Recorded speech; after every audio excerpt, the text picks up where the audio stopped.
A blended affair on the air right now. Here's your host, Michelle Meow.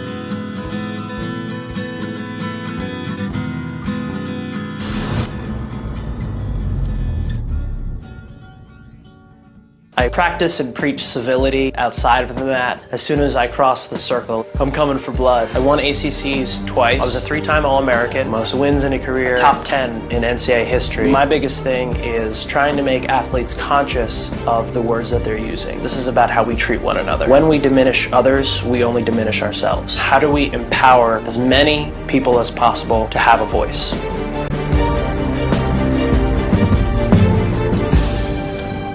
And let's welcome Hudson Taylor to the show. Hudson, welcome to Swirl. Thanks so much for having me. So, quickly, you've experienced homophobia in sports in college. What was the culture like when you played in college? I think the culture on my wrestling team is the culture we see across the country. I don't think there's ever been a wrestling team that I've been on in which my teammates or even sometimes my coaches weren't using homophobic or sexist language. I never had any openly gay friends or teammates growing up as a wrestler, so it's been. I think the athletic culture has been really hard for people to come out because of this language, because of. There are very few role models that closeted athletes can look to. There's a lot of work to be done. Absolutely. I mean, just in San Francisco, as we were headed to the Super Bowl, one of our players, or as fans, we experienced some anti-gay comments, which we can talk about a little later. But you heard all of these anti-gay comments, and as you said, you didn't really grow up with gay friends. But did you feel internally or naturally that it was wrong or it was uncomfortable? Did it ever make you feel like you were a part of something you didn't want to be a part of? Sure. So, I should probably preface it and say that I considered myself a feminist first and was probably just as upset with the sexist language as I was with the homophobic language.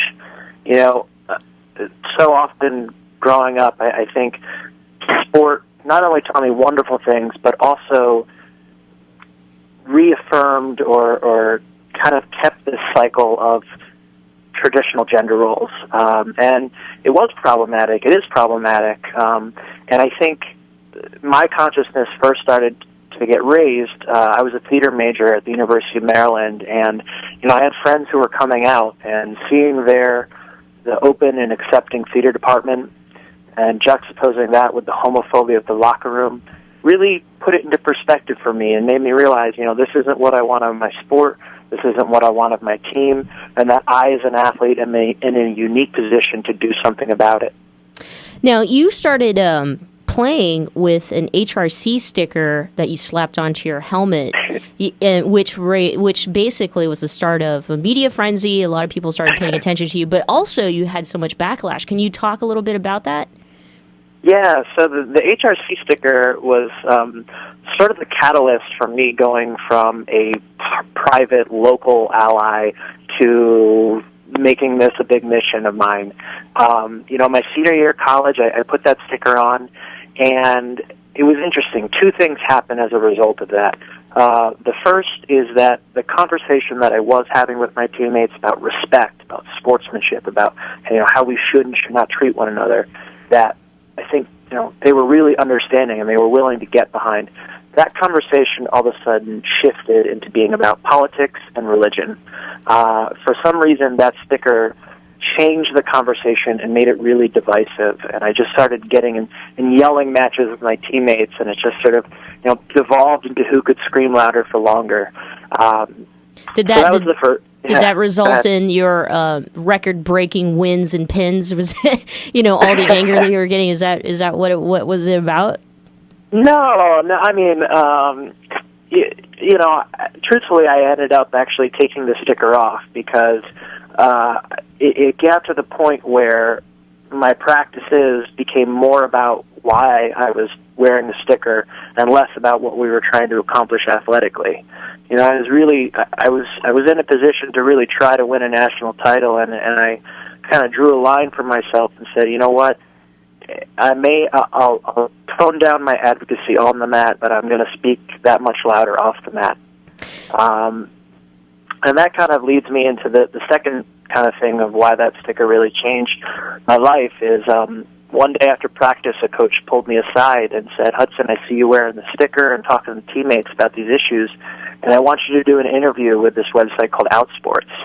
And I didn't know it at the time, but my coach was closeted and had been closeted that entire time, and he saw me talking about these issues, saw me wearing the sticker. Wow. And, yeah, that definitely brings everything to perspective, but I did this interview with Outsports, and I asked that they share my email address with the article, and I was a bit surprised with the reaction because I wake up and check my inbox a few days later and got over 2,000 emails from closeted kids across the country. Oh my gosh!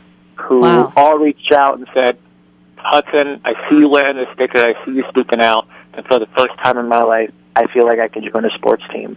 And because of that, it made me realize if a wrestler can get that kind of response, if I could get Kenneth Fareed or a football player to speak out as an athlete ally, that would really change sports. That would really maybe save some lives. And that's kind of how Athlete Ally came to be. Yeah, which, is your organization that you started, and it's all about combating homophobia in sports. And, you guys do a lot of traveling within schools, but is it mostly college or is it high school?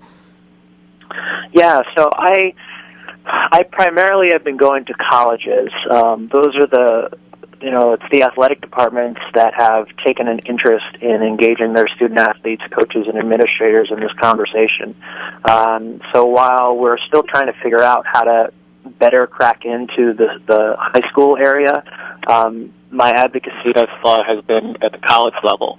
I should say that one thing that we're trying to do down the line is develop a curriculum through which we can train college athletes to go back into high schools and middle schools and talk to the kids about these issues because, if there's one thing I remember growing up, it's that as a young athlete, the people I looked up to, the people who are my role models and heroes were athletes. And if we could, figure out a way to get those athletes to talk about respect, talk about being an ally, I think that would, go a long way to making, maybe breaking the cycle a little bit earlier. Hudson, we have to take a quick break, but when we come back, I'd love to talk to you more about Athlete Ally and how, you're helping colleges and also those two famous athletes who have also become members and are outspoken in terms of marriage equality and human equality, really, and also about your personal life. So will you stick with us? Absolutely. Michelle Meow with Swirl will take a quick break, and we'll be right back.